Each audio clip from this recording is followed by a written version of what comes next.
Good afternoon, I'm Rachel Morton, indie author, reader and planner junkie. Today I'm going to bring to you a video about the books I read in February. I've never done one of these videos before, so if I mess it up, I'm really sorry. I'm going to warn you that there may be spoilers in this video, so just bear that in mind when I talk about a book I read last month.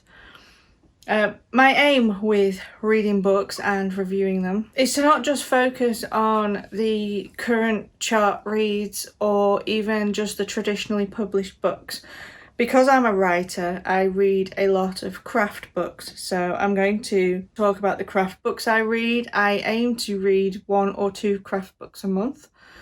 I'm also going to talk about the indie books I read, because being an indie author, I like to pay back to other indie authors and read their books. And then I do read obviously traditionally published books, but I don't necessarily keep up with what's in the top 100 just because my TBR list is massive and I would never read the books that are on it. I would only ever read the current books if I just stuck with what's current, if you know what I mean. So I would miss out on a lot of books I wanted to read. So you're going to get a range of books. Now the thing is, I don't like to rate books 1 or 2 stars. Being an indie author, I know how important reviews are, and I know how heartbreaking it is to get those negative reviews, and I know people say to you just don't go and read them, but you just do. And so I don't ever want to do that to another person. You know, the book reviews are subjective. There are books that are widely popular that I can't stand. I've tried reading them and no, they're just not for me. So it's with this in mind that if I talk about a book, it's because I've read it and I've enjoyed it and I want to share that experience with you. So the first book I want to talk about is A Curse So Dark and Lonely. I read this book over the space of about 2 to 3 days. I devoured it. As you can see, the cover is lovely and bent. This book is kind of a Beauty and the Beast retelling, and it follows 2 characters, Prince Wren and Harper. Prince Wren lives in this place called Emberfall, and he has been cursed to live what is called as a season over and over until he can break the curse. At the end of every season, if he's not managed to break the curse, he turns into this monster, which then just goes and wreaks havoc around his kingdom, killing people. It's slaughtered his family already, and I can't remember exactly how many seasons he's been through. It's something like 300, over 300. And the only person he has with him is his head royal guard called Grey. Grey can travel from Emberfall into the modern world, i.e. our world. And so he does, and he takes a girl from there every season to take it back to Emberfall to try and get her to break this curse. So this is where you have the whole Beauty and the Beast thing, you know, the trying to break the curse and that he's no longer the Beast. So in this, obviously, Grey's going to kidnap Harper, and she's from Washington, DC.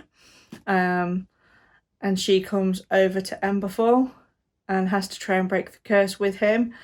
And each chapter alternates between him and her. And I just love the way they bounce off each other. I love Grey as well. The whole 3 characters are just fantastic.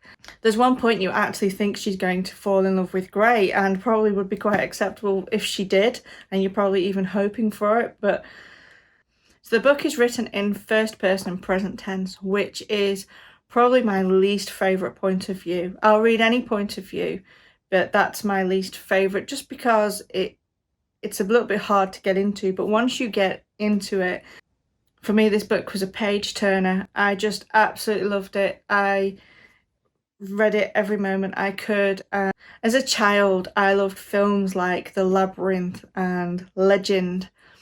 And if you like those magical kind of films, this is definitely a book for you. These are in no particular order, by the way. Another book I read was by indie author Sarah Cannon called The Witch's Key. She is predominantly a young adult urban fantasy writer.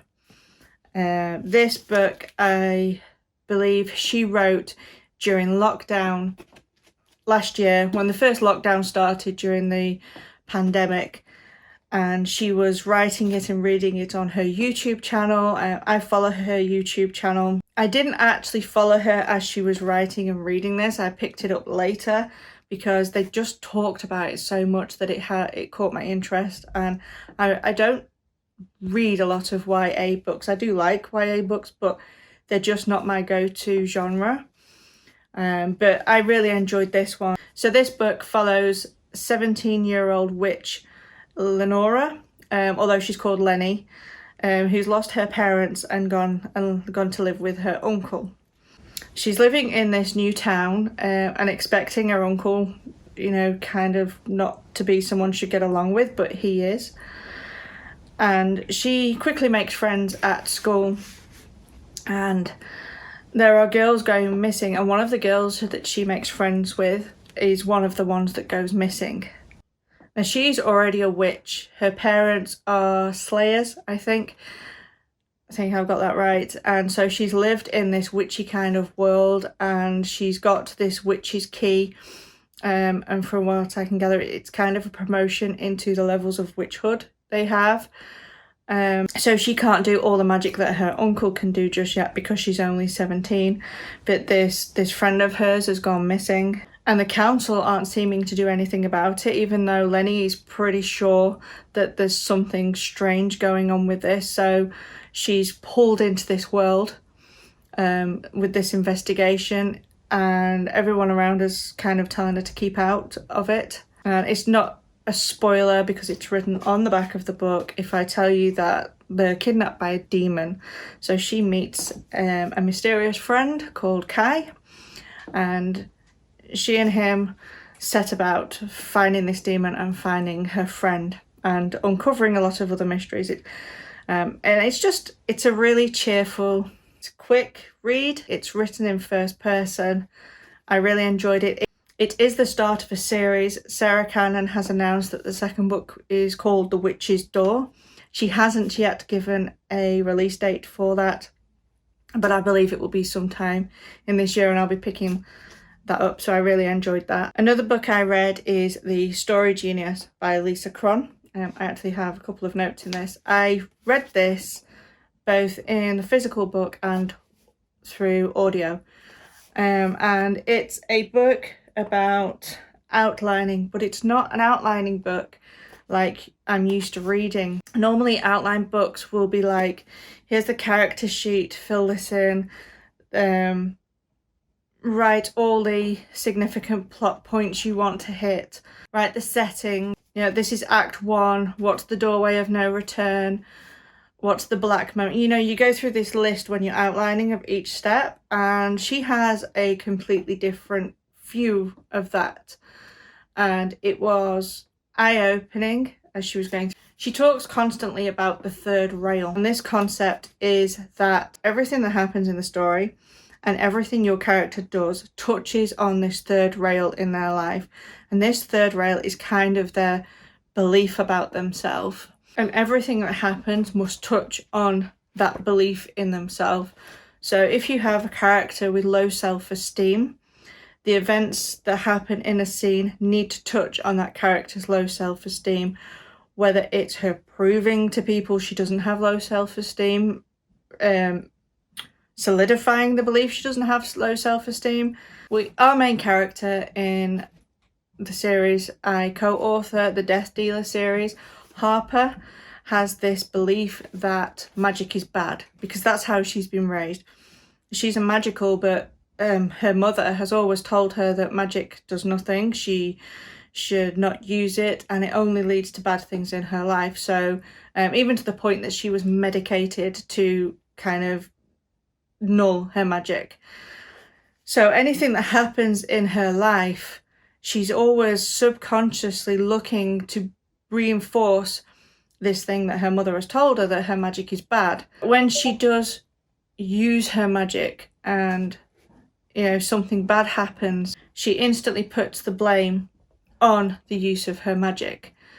And this is what Sarah Cron says that the characters need to do. Everyone has this third rail, this emotional thing that gets touched, and all aspects of the story need to touch it in some way, because who we are shapes the way we react to situations. You know, the classic example is a party. You could take two girls to a party, they could even be twins, and one of them has low self-esteem issues and one of them doesn't. And if the one goes to the party with the low self-esteem issues, she could go to that party, meet a boy, like him, and then see him kissing another girl, and she's going to say that that's her fault, that she's not good enough for him. Whereas her twin sister, if she's if she's full of self-confidence and likes a boy but sees him kissing someone else, it might not bother her so much. And so how they react is based on who they are inside. The other thing she talks about in this book is you'll see a lot in outlining books that say this happened and then this happened and then this happened. But what she says is to turn that on its head. And it's not what this happened and then this happened. It said, well, this happened and then because of that, this happened, and then because of that, this happened, and because of that, this happened. So every scene that comes along is a result of what came before it. So, if your character messes up, the next scene is because they've messed up. And then the scene after that is because they tried to fix the mess up. And so it's just this constant spiral of because, all the way through.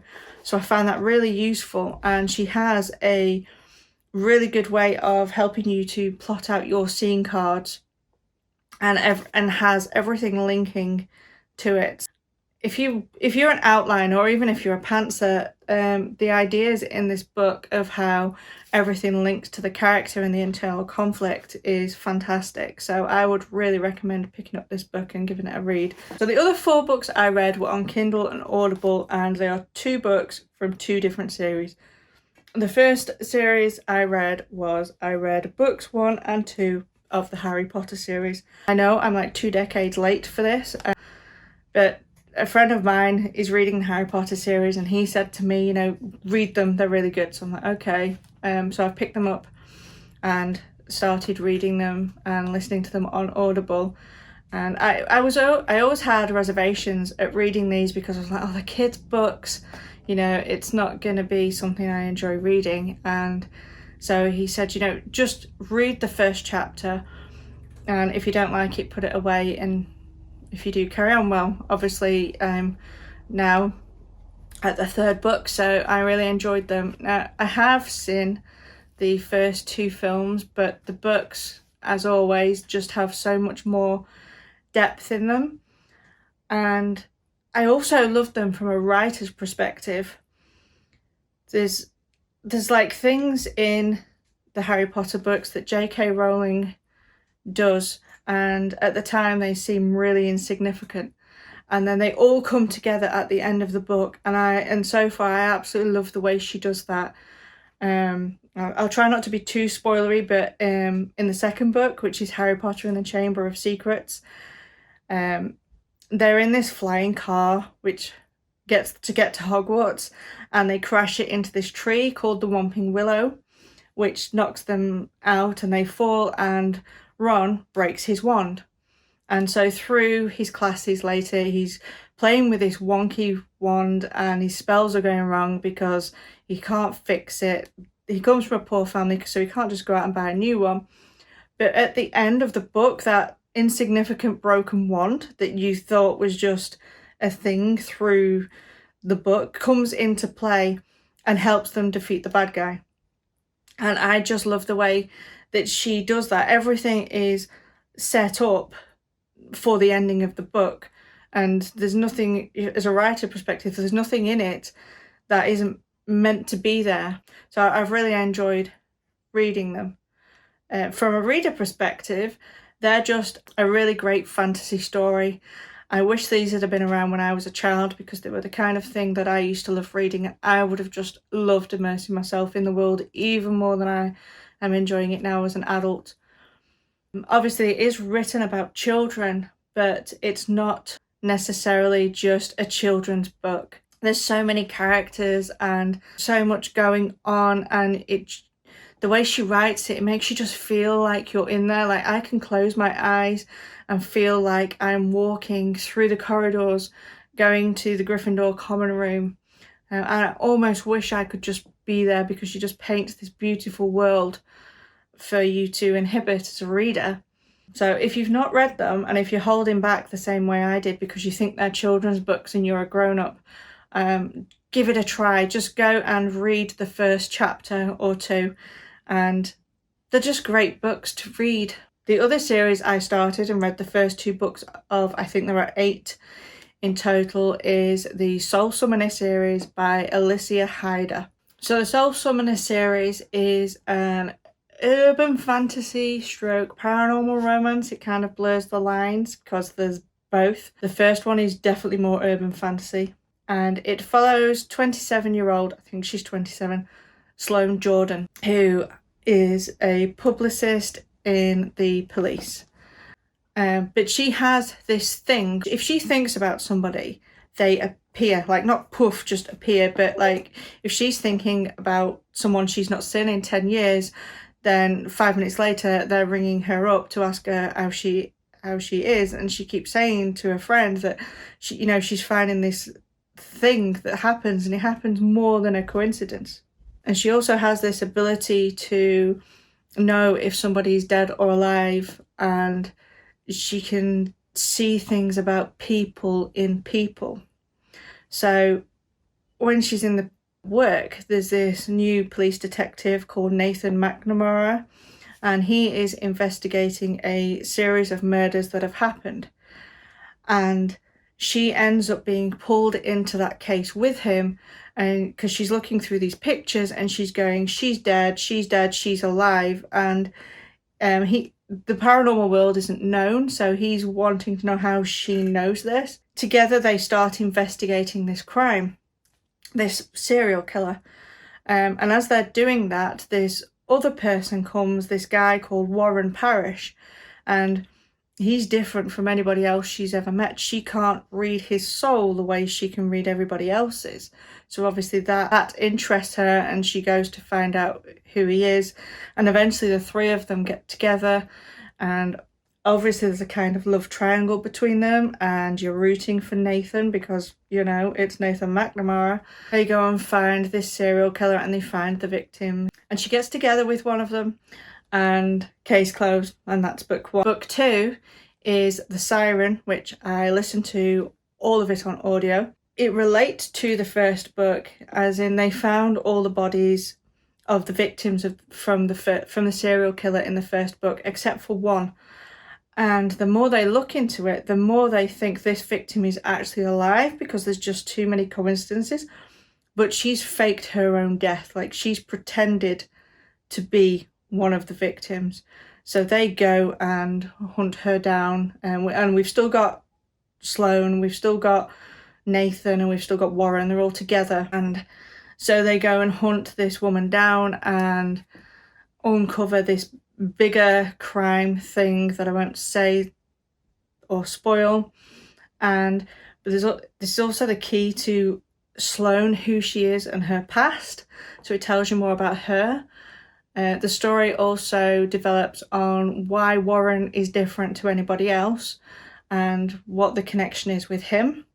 And then obviously there is the relationship between Sloane and Nathan, and they've got some things to work out, because obviously by now he's fallen in love with her, and there's this whole triangle between them. And it ends with Warren, who is ex-military, being redeployed, which leaves time for Sloane and Nathan to work out where they are in their relationship. I'm looking forward to reading book 3, which I believe is called The Angel of Death. I'll probably get that on the audio too.